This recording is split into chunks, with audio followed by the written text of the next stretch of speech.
Hurry now, Doctor. It's freezing here. It's locked.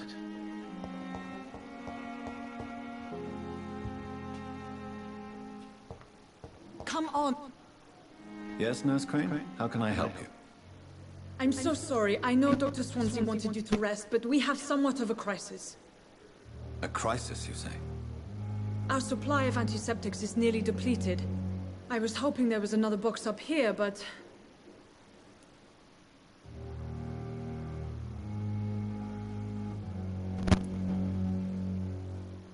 What type of hospital are you running?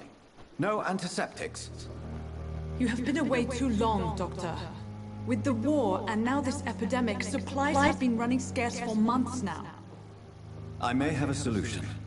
In France, during the war, drugs shortage was a daily problem, and we had to use our wits to overcome the shortages. However do you mean? If combined correctly, certain household chemical products can be used in a pinch instead. Now, where's the hospital storeroom? The storeroom? Fat chance. This is the Pembroke, and space is luxury we don't have. Everything used to be stored building behind the hospital. You'll need to go in the back door because it's been sealed off for sanitary reasons. Take this key. It opens a small back entrance at the end of a narrow street. The abandoned moor behind the hospital. A small door at the end of a narrow street. On my way then. Thank you, nurse.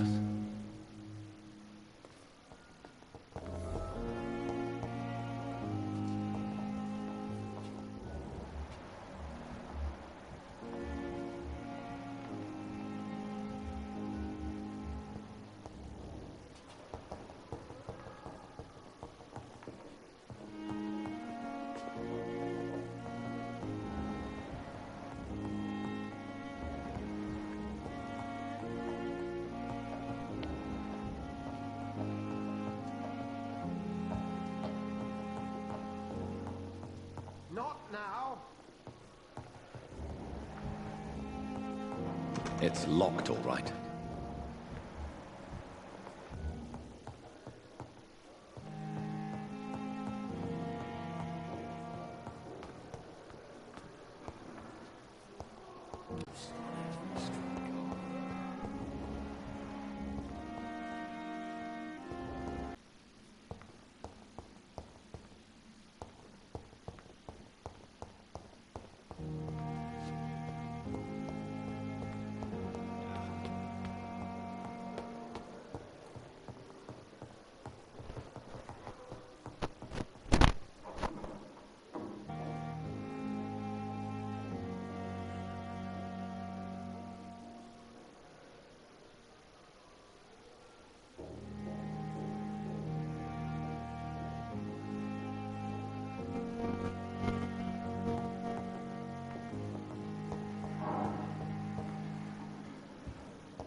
The flower's dying.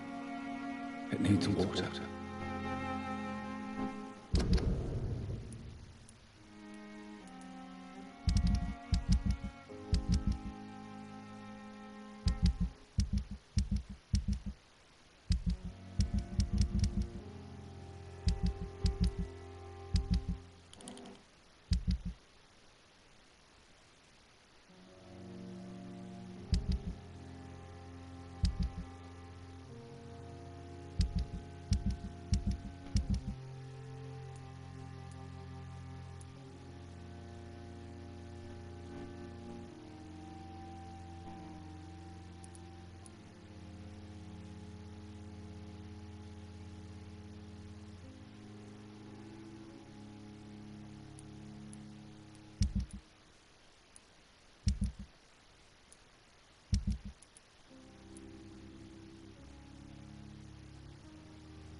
Good evening, miss.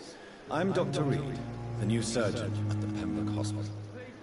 And who are you? Your name has no meaning to me, mortal. You're nothing but dust blown by the winds of eternity. I beg your pardon? What are you begging for, mortal? My clemency? Well, tonight maybe I'm inclined to mercy.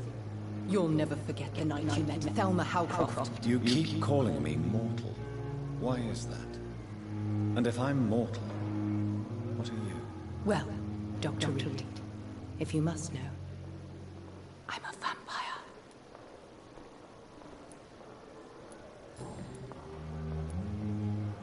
Who are you really, Miss Howcroft?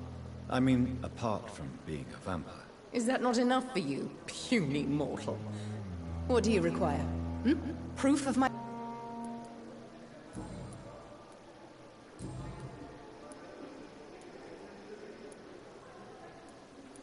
And why do you believe you're a vampire?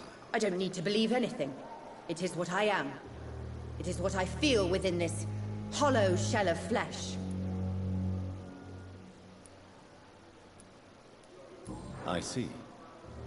Have you ever heard of Cotard's syndrome, Miss Howcroft? Never. It's a mental illness discovered by a French neurologist named Jules Cotard. The affected patients are delusional. They believe that they are putrefying, that they are dead, a ghost or a ghoul, or in your case, a vampire. Delusional, you say? Oh, sad and petty mortal. You can't even begin to understand the concept of immortality. And you think it is I who am delusional? Please, describe to me how you feel. What is it like to be a vampire? I can hear my body crumble from the inside as my flesh cracks and fades. I sense the last pulse of postulant blood within my drying veins. I need new blood.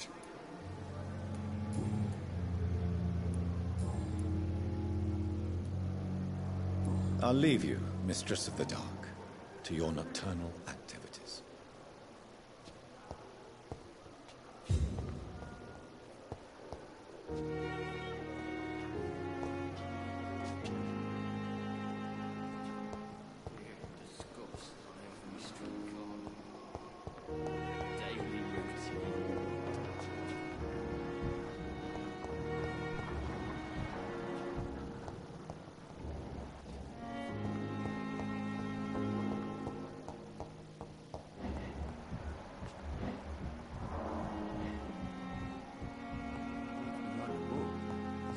It's locked.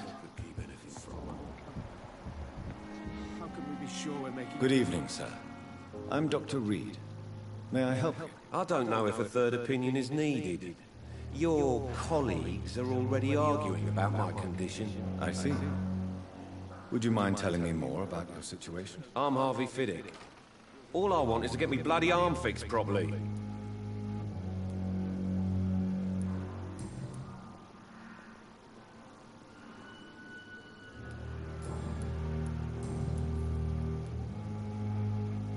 Tell me about the doctors who are arguing about your case. Strickland and Aykroyd. They both want the best for me, but there's a lot of pride there.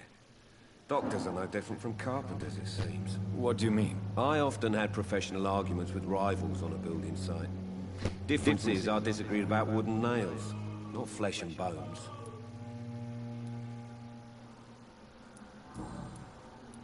Goodbye for now, Mr. Fiddick. I'll see you later. You always knew the words to calm the children, Ellen. As for me... Good evening, Doctor. I believe we're going to be working together. Dr. Reed. Dr. Swansea informed us of your arrival, but I could not dare to believe we'd have such good fortune. Such an honor, sir. Thank you. And you are? I am Thoreau Strickland, Dr. Thoreau Strickland. I'm a great admirer of your work, Dr. Reed.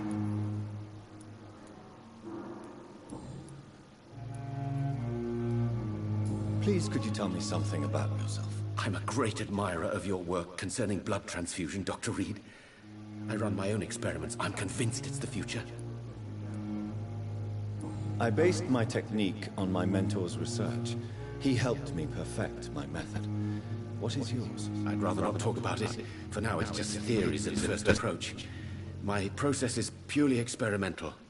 and unsuccessful. As long as you're cautious and methodical, you may remain empty-handed, but you won't fail. You're not the first one to warn me, but I am convinced knowledge is the main weapon against the ravages of this epidemic.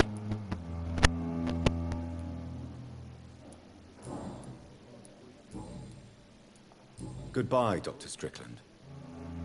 Never could keep anything from her.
I cannot enter.